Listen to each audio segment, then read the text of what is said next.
Hello students, welcome back to DRS classes.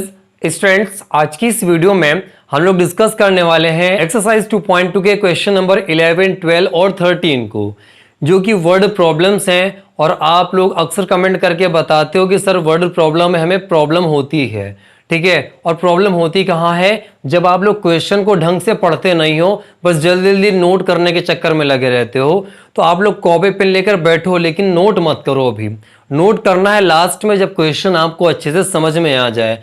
आप लोग जैसे क्वेश्चन में फिनिश करते हैं 11 नंबर, वैसे आप उसका स्क्रीनशॉट ले लेना, उसके बाद उसको नोट कर लेना। लेकिन जब तक समझाते रहते हैं और जब तक क्वेश्चन एक्सप्लेन करते हैं, तब तक आप लोगों को दूसरा कोई काम नहीं करना है, कॉन्सेंट्रेट होकर क्वेश्चन को समझना है। तो चलिए स्टूडेंट्स, जल्दी से स्टार्ट करते हैं क्वेश्चन नंबर 11 को। लेकिन उससे पहले स्टूडेंट्स, अगर आप हमारे चैनल पर नए हैं तो चैनल को सब्सक्राइब कर लें, और वीडियो पसंद आए तो वीडियो को लाइक करना और वीडियो को शेयर करना मत भूलिएगा। चलिए स्टूडेंट्स, देखते हैं क्वेश्चन नंबर 11 क्या है, क्या आ रहा है। उसने कहा Bhaichung's father is 26 years younger than Bhaichung's grandfather. तो देखिए भाई, उसने बताया क्या कि बायचुंग नाम का एक लड़का है, उसके फादर की जो एज है वो 26 ईयर है। किससे? बायचुंग के ग्रैंडफादर से। देखिए यहां पर 3 पर्सन्स हैं, ठीक है। यहां पर है बायचुंग, यहां पर उनके हैं ग्रैंडफादर, और यहां पर उनके हैं फादर, ये, ठीक है भाई। आप लोग ऐसे समझ सकते हैं कि ये हैं बायचुंग, ये हैं उनके फादर, और ये हैं उनके ग्रैंडफादर। या आप लोग अगर ऐसे बना ले तो और कहीं ज्यादा अच्छा होगा। पहले यहां पर बना ले ग्रैंडफादर, फिर हो गया फादर, फिर इसके बाद में ये लड़का हो गया बायचुंग, ठीक है भाई। अब उसने कहा क्या है कि बायचुंग के जो फादर हैं वो बायचुंग के ग्रैंडफादर से 26 ईयर्स यंगर हैं, मतलब छोटे हैं। जो बायचुंग के फादर हैं वो बायचुंग के ग्रैंडफादर से 26 ईयर्स यंगर हैं। कितने यंगर हैं? 26 ईयर्स यंगर हैं। फिर क्या हुआ भाई, और आगे क्या बताया गया है? And 29 years older than Bhaichung. फिर उन्होंने बताया कि बायचुंग की एज से वो 26 ईयर्स ज्यादा हैं। ओल्डर मतलब उनकी एज 29 ईयर्स ज्यादा है, ठीक है। 2 स्टेटमेंट है यहाँ पे। क्या? पहले जो स्टेटमेंट है वो इन दोनों लोगों में रिलेशन बता रहा है कि बायचुंग के जो फादर हैं, बायचुंग के ग्रैंडफादर से वो 26 ईयर्स छोटे हैं। फिर कह रहा है कि जो बायचुंग के फादर हैं वो बायचुंग की एज से 29 ईयर्स ओल्डर है। उसने देखिए यहाँ पर बोला है 29 ईयर्स ओल्डर हैं। और फिर आगे उसने कहा the sum of the ages of all the three is 135 years. उन तीनों की एजेस का जो सम है, 3 लोग कौन? ग्रैंडफादर, फादर और बायचुंग। इन तीनों की एजेस का जो सम है वो 135 ईयर्स है। तो उसने कहा what is the age of each one of them. तो उनमें से प्रत्येक की एज कितनी कितनी है ये आपको बतानी है। तो देखिए स्टूडेंट्स, हम लोग यहाँ पर तीनों में से किसी एक की एज को कंसीडर कर लेंगे तो बाकी लोगों की एज मिल जाएगी हमें। तो हम लोग स्टार्ट करते हैं छोटे बच्चे से। तो बायचुंग यहाँ पे छोटा बच्चा है भाई, है ना। तो इसकी एज को हम लोगों ने कंसीडर कर लिया x है, ठीक है। ये x की जगह आप पहले इसको ऐसे समझिए कि मान ली हमने कह दिया कि अगर बायचुंग की एज 10 होती, कितनी होती भाई? 10। ध्यान से समझिएगा, क्वेश्चन थोड़ा सा स्पेशल है। अगर कंसंट्रेशन आपका सही नहीं रहा तो क्वेश्चन समझ में नहीं आएगा। तो बायचुंग की एज अगर हमने मान ली 10 ईयर्स है, तो सोचिए रिलेशन से क्या पता चल रहा है कि बायचुंग के जो फादर की एज है वो 29 ईयर्स ओल्डर है ना। यहाँ से लेना पड़ेगा स्टेटमेंट। बायचुंग के जो फादर की एज है वो बायचुंग के ग्रैंडफादर की एज से 26 ईयर्स कम है, यंगर मतलब छोटे हैं। लेकिन जो बायचुंग है उसकी एज से 29 ईयर्स ओल्डर है, ज्यादा है ना। तो देखिए बायचुंग की एज से कितना ज्यादा है? 29 ईयर्स। तो अगर बायचुंग 10 ईयर्स का है तो उनके जो फादर हैं वो 10 + 29 मतलब 39 ईयर्स के हुए या नहीं हुए। इतना क्लियर है कि नहीं क्लियर है? फिर अगले स्टेटमेंट में उसने बोला था कि बायचुंग के जो फादर हैं वो ग्रैंडफादर से 26 ईयर्स छोटे हैं। जाहिर सी बात है कि जो बायचुंग के फादर हैं वो ग्रैंडफादर से छोटे तो होंगे, लेकिन कितना? 26 ईयर्स। तो इनके जो फादर हैं वो ग्रैंडफादर से छोटे हैं। तो हम लोग इसको ऐसे भी तो समझ सकते हैं कि उनके जो ग्रैंडफादर हैं वो उनके फादर से बड़े होंगे, एज में बड़े होंगे कि नहीं बड़े होंगे भाई। उसने देखिए फिर समझिए, उसने कहा है कि बायचुंग के जो फादर हैं उनके ग्रैंडफादर से 26 ईयर्स छोटे हैं। तो अगर उनके फादर छोटे हैं तो ग्रैंडफादर तो 26 ईयर्स बड़े हुए ना। अगर ग्रैंडफादर 26 ईयर्स बड़े हैं तो हम लोग इस वैल्यू में, जो ये वैल्यू आई थी क्या 10 प्लस 29 जो वैल्यू आई थी, इसमें हम लोग 26 ऐड कर देंगे तो उनके ग्रैंडफादर की एज हो जाएगी कि नहीं हो जाएगी। भाई उसने ये कहा कि फादर ग्रैंडफादर से छोटे हैं, तो अगर फादर छोटे तो ग्रैंडफादर बड़े हुए। कितने बड़े हुए? जितने इनके फादर छोटे थे, इनके फादर 26 ईयर्स छोटे थे, तो ग्रैंडफादर 26 ईयर्स बड़े हो गए। ठीक है, अब हमें यहाँ पे रियल एज तो दी नहीं है तो हम लोग उसको एक्स से मान के करेंगे। तो सोचिए अगर बाइचुंग की एज एक्स होती तो इनके फादर की एज एक्स प्लस 29 होती या नहीं होती। हम लोग कर क्या रहे हैं, 10 की जगह पे x लेट कर रहे हैं। 10 तो हमने ऐसे आपको समझाने के लिए कंसिडर कर लिया था, तो ये हो जाएगा x प्लस 29। जो उनके ग्रैंडफादर की एज होगी वो इनसे 26 ईयर से ज्यादा होगी, मतलब x प्लस 29 प्लस 26 इतनी एज होगी या नहीं होगी। आप इतना क्लियर करिए पहले, बात समझ में आ रही कि नहीं आ रही। बस इसी को हमें स्टेटमेंट के फॉर्म में राइट करना है। सॉल्यूशन लिखते हैं स्टूडेंट्स हम लोग यहाँ पे, लेट कर लेंगे, लेट the age of या the present age of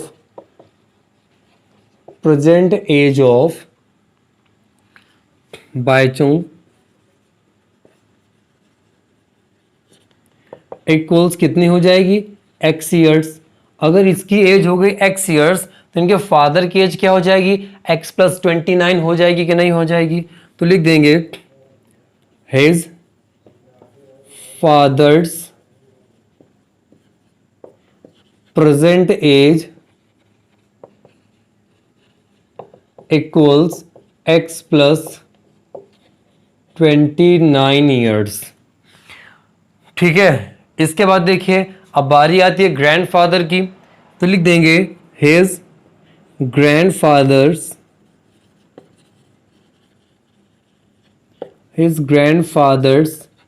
present age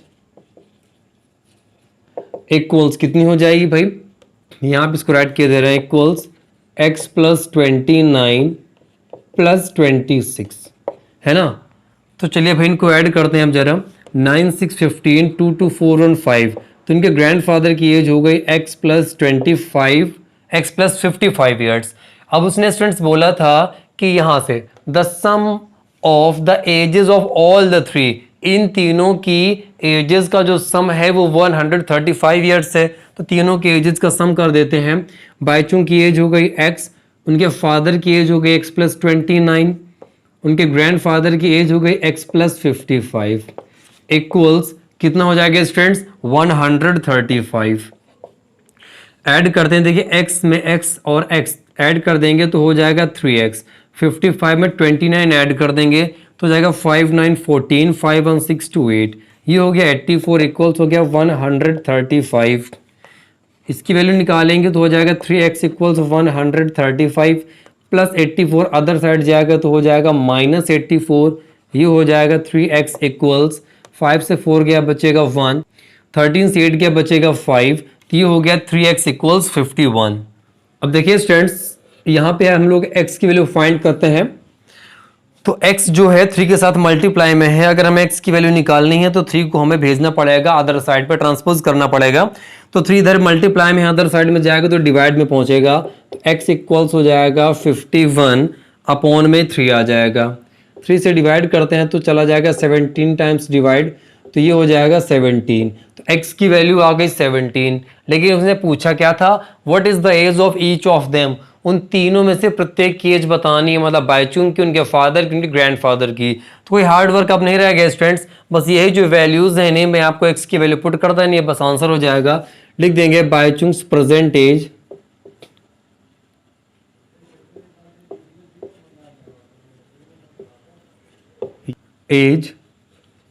equals, तो देखिए भाई बाइचुंग की परसेंटेज कितनी है भाई, x है, x की जगह रख सकते हैं हम लोग 17, तो ये हो जाएगी 17 ईयर्स। इसके बाद उनके फादर की बात करते हैं तो हो जाएगा बाइचुंग्स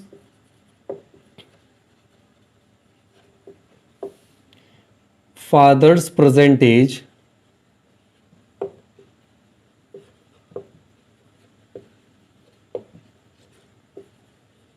ये कितनी थी भाई x प्लस 29, तो x की वैल्यू हो जाएगी 17 प्लस 29, ये हो जाएगी इतने ईयर्स। ऐड कर देंगे 9 7 16, 2 1 3 4, यहाँ पे 1 4 हो जाएगा, तो ये आ जाएगा 46 ईयर्स। तो बाइचुंग के फादर की प्रेजेंट एज आ गई 46 ईयर्स। इसके बाद स्टूडेंट्स उनके ग्रैंडफादर की बात आती है, तो ग्रैंडफादर की एज है x प्लस 55, लिख देंगे his grandfather's present age, his grandfathers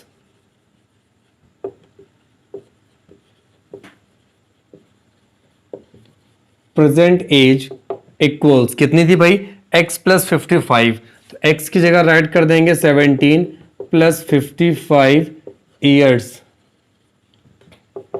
5 7 12, 5 1 6 1 7, तो ये हो जाएगी 72 ईयर्स, और ये हो जाएगा इसका answer.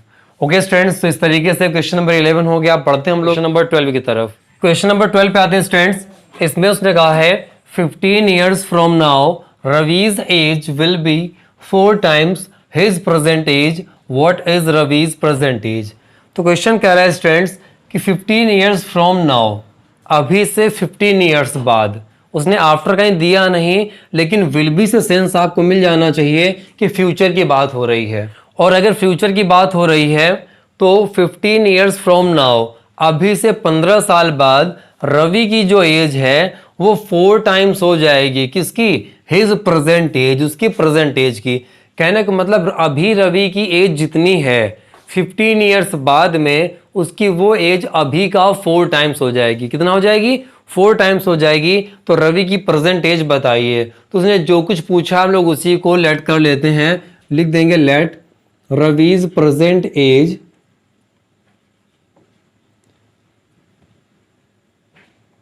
Ravi's present age be कितनी हो जाएगी? x years. हम लोग उसके प्रेजेंट एज को कंसीडर कर लेंगे, क्या? x years. अब उसने यहां पर एक बात बताई, ये तो प्रेजेंट एज की बात हो गई। एक दूसरी एज की उसने बात करी और वो कौन सी एज है? 15 ईयर्स फ्रॉम नाउ, अभी से 15 ईयर्स बाद में। तो आप सोचिए, अगर अभी आपकी प्रेजेंट एज 10 ईयर्स है तो 15 ईयर्स बाद में आप 25 ईयर्स के हो जाएंगे कि नहीं हो जाएंगे? 15 ईयर्स बाद की बात कर रहा है, तो 15 ईयर्स अगर आप इसमें ऐड कर देंगे तो 15 ईयर्स बाद में आप 25 ईयर्स के हो जाएंगे या नहीं हो जाएंगे? आपका आंसर होगा बिल्कुल सही बात है। तो स्टूडेंट्स, जब कभी भी वो फ्यूचर की बात करता है तो जितने ईयर्स की बात करता है उतना हम लोग इसमें ऐड कर देते हैं। अगर आप अभी 10 ईयर्स के हैं और हम आपसे कहते हैं आप 5 ईयर्स के बाद में कितने एज के हो जाएंगे, तो आपका आंसर होगा सर 10 + 5 15 ईयर्स के हम हो जाएंगे। वही बात सेम यहाँ पे भी हमें लिखनी पड़ेगी कि रवि की प्रेजेंट एज तो x ईयर्स है, तो एक तरफ हम लोगों ने नोट कर लिया x, ठीक है, और उसने दूसरी तरफ बात क्या कही कि अभी से 15 ईयर्स बाद में, तो 15 ईयर्स बाद में रवि की जो एज है x + 15 हो जाएगी या नहीं हो जाएगी? आप ऐसे नोट कर लीजिए। इसके बाद उसने जो कहा उसको फिर से पढ़ते हैं। 15 ईयर्स फ्रॉम नाउ, अभी से 15 ईयर्स बाद में रवि की जो एज है वो 4 टाइम्स हो जाएगी। भाई किसका 4 टाइम्स? प्रेजेंट एज का। तो एक तरफ हमने नोट कर रखा है प्रेजेंट एज और एक तरफ नोट कर रखा है फ्यूचर एज। तो उसने कहा है कि जो ये 15 ईयर्स बाद वाली एज है, ये 15 ईयर्स बाद वाली जो एज है ये प्रेजेंट एज का 4 टाइम्स हो जाएगी। कौन 4 टाइम्स हो रहा है? ये 4 टाइम्स हो रहा है ना। और अगर आपने इसके पहले की वीडियोस मेरी देखी है एक्सरसाइज 2.2 की, तो आपको पूरी तरीके से बात क्लियर होगा कि मैंने बताया था कि अगर हमें इन दोनों को इक्वल करना है तो जिसको उसने कहा है कि 4 टाइम्स हो जाएगी उसके अपोजिट वाले को हम लोग 4 टाइम्स कर देंगे। तो इसके अपोजिट में है x को हम लोग कर देंगे 4 टाइम्स। उसने क्या कहा था कि 15 ईयर्स के बाद वाली जो एज होगी वो 4 टाइम्स हो रही है, तो हम लोग इक्वल करने के लिए दूसरे साइड वाले नंबर को 4 टाइम्स कर देंगे। इसका लॉजिक क्या है ये मैंने इसके पहले वाली वीडियोस में एक्सप्लेन कर दिया है एक्सरसाइज 2.2 के वीडियो में, ठीक है। तो चलिए भाई इसको सॉल्व करते हैं। 4 के x में मल्टीप्लाई कराएंगे 4x हो जाएगा, ये हो गया x + 15। x को इधर बुला लेंगे तो हो जाएगा 4x और प्लस x हो जाएगा -x = 15। 4x में से 1x चला जाएगा तो बचेगा 3x इक्वल्स हो जाएगा 15। x की वैल्यू अगर निकालेंगे तो हो जाएगा 15। x के साथ मल्टीप्लाई में 3 है, अदर साइड भेजेंगे तो पहुंचेगा डिवाइड में, तो हो जाएगा 3 × 1 = 3, 3 × 5 = 15। x की वैल्यू हो जाएगी 5। ओके स्टूडेंट्स, तो x की वैल्यू क्या निकल आई, 5 हो गई। अच्छा भाई, तो उसने क्या पूछा था, रवि की परसेंटेज बताइए। तो रवि की परसेंटेज तो x थी और x की वैल्यू कितनी आ गई, 5। तो लेट की जगह लिख देंगे हम लोग सो रवीज प्रेजेंट एज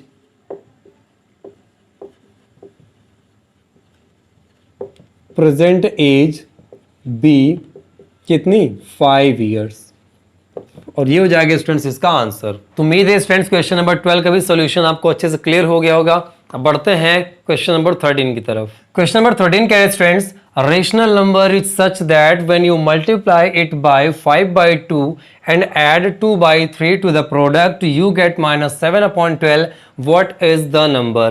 क्वेश्चन बिल्कुल आसान है। उसने कहा है what is the number, number क्या है, हम लोग सीधे लेट कर लेंगे क्या, let the number is x, let the number is x। ठीक है, x भी एक रेशनल नंबर ही है स्टूडेंट्स, क्योंकि हम लोग x को x/1 राइट कर सकते हैं। क्या राइट कर सकते हैं, x/1, है ना।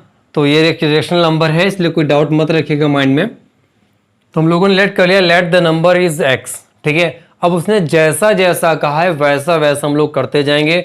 उसने कहा था एक rational number is such that, एक रेशनल नंबर इस प्रकार से है that when you multiply it by 5/2, कि जब आप इसमें 5/2 से मल्टीप्लाई कराते हैं, तो देखिए भाई आप x में 5/2 से मल्टीप्लाई करा दीजिए, फिर क्या कहा उसने, and add 2/3 to the product. और ये जो प्रोडक्ट आया है इसमें जब आप 2/3 ऐड कर देते हैं यू गेट -7/12, तो आपको मिल जाता है, मतलब ये वैल्यू इक्वल हो जाती है किसके, -7/12 के।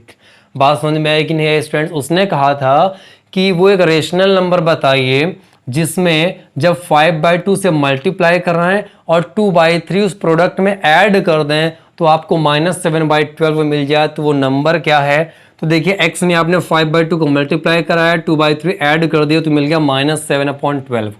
अब आपको x की वैल्यू निकालनी है, तो 1 बाय 1 वैल्यूज को ट्रांसपोज करते जाइए, आपको वैल्यू मिल जाएगी। देखिए 5/2 का मल्टीप्लाई x से कराना है, तो या तो इसको ऐसे लिखा रहने दीजिए, x इंटू 5/2 इक्वल्स हो जाएगा 7/12 प्लस 2/3 अदर साइड जाएगा तो हो जाएगा माइनस का 2/3। ये हो गया x इंटू 5/2 इक्वल्स यहाँ पर आ गया 12, 12 1 जा 12 हो जाएगा, यहाँ पे आ जाएगा -7 -3 4 जा 12, 4 आया, 4 का मल्टीप्लाई आप 2 से कराएंगे, 4 2 जा 8 हो जाएगा।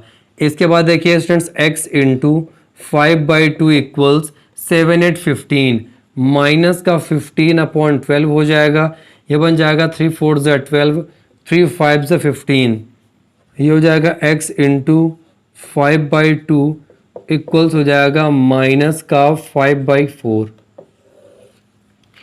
अब देखिए स्टूडेंट्स आपको x की वैल्यू निकालनी है, तो 5/2 को आपको अदर साइड में ट्रांसपोज करना पड़ेगा, तो x इक्वल्स क्या हो जाएगा, इनटू में ये है अदर साइड भेजेंगे डिवाइड में पहुंचेगा, तो ये देखिए -5/4 डिवाइडेड बाई 5/2 ये मिल जाएगा आपको, तो हो जाएगा x इक्वल्स -5/4 डिवाइड की जगह पे आ जाएगा मल्टीप्लाई, और जैसे डिवाइड को हम लोग मल्टीप्लाई में चेंज करते हैं स्टूडेंट्स, तो अदर साइड पर नंबर उसका लिख देंगे रेसिप्रोकल, 5/2 हो जाएगा 2/5, 5 से 5 कैंसिल हो जाएगा, 5 1 जा 5, 5 1 जा 5, 2 1 जा 2, 2 2 जा 4, x इक्वल्स हो जाएगा 1 1 जा 1 -1/2 1 जा 2, तो x की वैल्यू आ गई -1/2, और यही हम लोगों ने माना था कि वो रेशनल नंबर क्या है भाई, -1/2। चाहे तो आप यहाँ एक वर्ड बढ़ा लें, रेशनल लिख देंगे, लेट की जगह पे सो, लेट की जगह पे सो कर दी, बाकी पूरा कॉपी करके x की वैल्यू रख देंगे, लेट द रेशनल नंबर, या सो लिखेंगे, लेट नहीं लिखेंगे, so the rational number is -1/2, और यही हो जाएगा इसका फाइनल आंसर। ओके स्टूडेंट्स, तो बिल्कुल देखिए आसान सा क्वेश्चन था। उसने पूछा था व्हाट इज द नंबर, हम लोगों ने उस रेशनल नंबर को लेट कर लिया, x हो गया। उसने कहा था कि जब उस नंबर में 5/2 का मल्टीप्लाई कराते हैं, उसने कहा था मल्टीप्लाई कराते हैं, तो हमने मल्टीप्लाई करा दिया। फिर उसने क्या कहा, and add 2/3 to the product, और इस प्रोडक्ट में 2/3 ऐड कर देते हैं तो हमें -7/12 मिलता है। हमने -7/12 लिख लिया इक्वल में, प्लस 2/3 अदर साइड पे ट्रांसपोज होगा तो -2/3 होगा। सॉल्व कर लिया, वैल्यू मिल गई हमको x इक्वल्स -1/2 और वो रेशनल नंबर मिल गया -1/2।